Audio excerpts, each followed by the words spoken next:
And chess has been in the mainstream news a lot this last month. The first was the AlphaZero news. What did you make of this program? More to be found about AlphaZero, but I think it's a good news for chess because we can learn a lot from the way AlphaZero plays.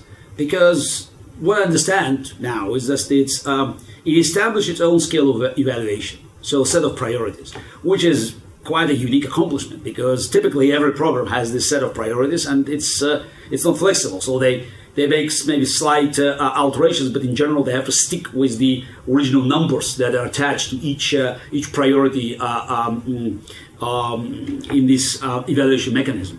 Now, AlphaZero, after playing millions and millions of games, came up with its own set of values. We need more games. The 10 games that we could see, that's not enough. But the fact that it crushed Stockfish, and Stockfish is deadly for any human player. So it's probably 3,400 strengths today. Again, I don't know whether they had the strongest hardware for Stockfish. I'm sure there's still plenty of improvement there.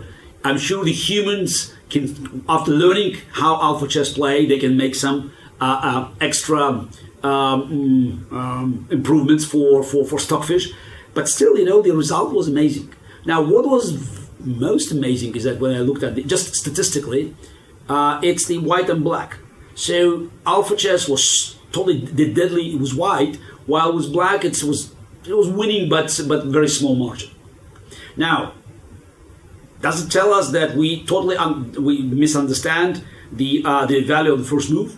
Because in human chess and also in the games played by other computers like Stockfish and Commodore, the percentage of games won by white is, it's 53, 54, 55%, but this is not 75%. This is not what we saw in that match. So I think we can learn a lot, and I'll be looking just to study these more games.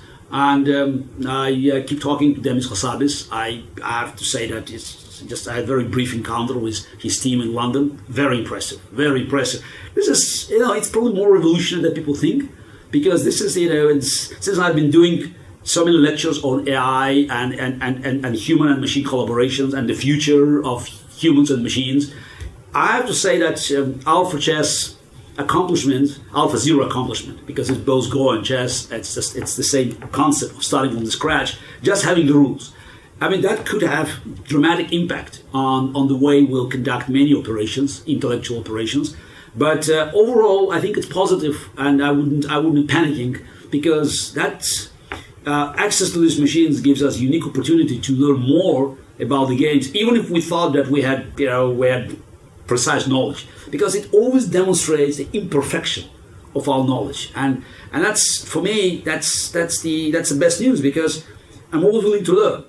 And suddenly I discovered, wow, maybe certain things I didn't understand about the game of chess. Maybe white, could have bigger advantage, and maybe certain openings simply don't work because look at these games.